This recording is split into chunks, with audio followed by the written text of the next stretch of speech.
OPS को लेकर सामने आया बड़ा अपडेट। केंद्र सरकार अपने कर्मचारियों को नहीं देगी ओपीएस।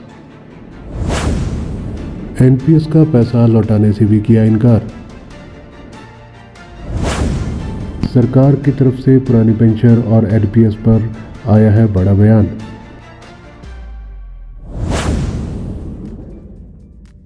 देश में पुरानी पेंशन बहाली को लेकर केंद्र एवं राज्यों के सरकारी कर्मचारी आंदोलन कर रहे हैं।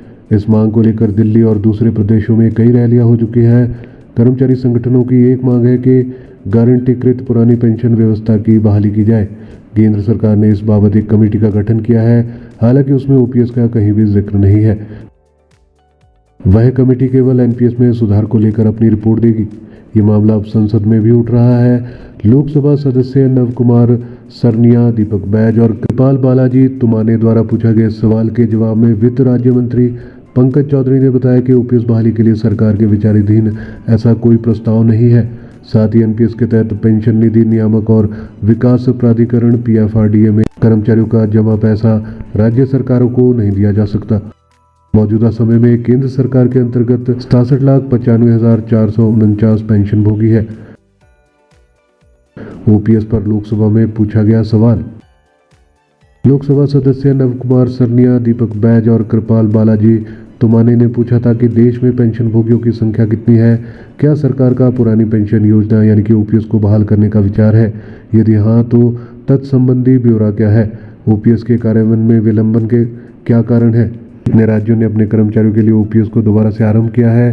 क्या कई राज्यों ने ओपीएस को दोबारा से आरंभ करने के लिए राष्ट्रीय पेंशन योजना यानी कि एनपीएस के अंशदान को वापस करने की मांग की है? छत्तीसगढ़ द्वारा जमा की गई धनराशि और उस पर ब्याज सहित मांगी गई राशि का ब्यौरा क्या है? सरकार ने इस संबंध पर क्या कार्रवाई की है? सरकार द्वारा ओपीएस को दोबारा से प्रारंभ करने वाले राज्यों को एनपीएस का धन वापस करने के लिए क्या निर्णय लिया गया है? केंद्र सरकार ने इसके जवाब में जवाब दिया है। इस वक्त केंद्र सरकार के अंतर्गत 67,95,449 पेंशन भोगी है। 31 मार्च 2023 की स्थिति के अनुसार देश में 67,95,449 पेंशन भोगी है।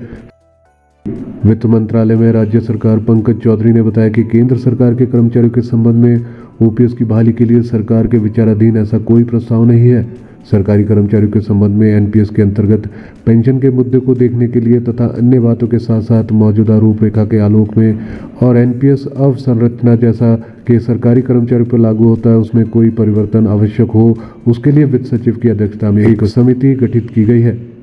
इन राज्य सरकारों ने किया है सूचित। राजस्थान, छत्तीसगढ़, झारखंड, पंजाब और हिमाचल प्रदेश की राज्य सरकारों ने केंद्र सरकार यानी कि पीएफआरडीए को उनके कर्मियों के लिए पुरानी पेंशन स्कीम पर वापस लौटने के अपने निर्णय के बारे में सूचित कर दिया है। इन राज्य सरकारों ने अंशदान की वापसी, निकासी और उस पर प्राप्त लाभ के लिए अनुरोध किया है। हालांकि पंजाब सरकार ने भारत सरकार को सूचित किया है कि वह एनपीएस में ही कर्मचारी और सरकारी अंशदान का भुगतान जारी रखेगी। पीएफआरडीए विनियम 2015 तथा अन्य प्रासंगिक विनियमों के तहत कोई प्रावधान नहीं है जिसके अधीन अंशधारकों के संचित कोष अर्थात सरकारी अंशदान उपार्जन के साथ साथ एनपीएस में कर्मचारी का अंशदान राज्य सरकारों को जमा और वापस किया जा सके। इसलिए केंद्र सरकार ने एनपीएस राशि को भी वापस देने से मना कर दिया है।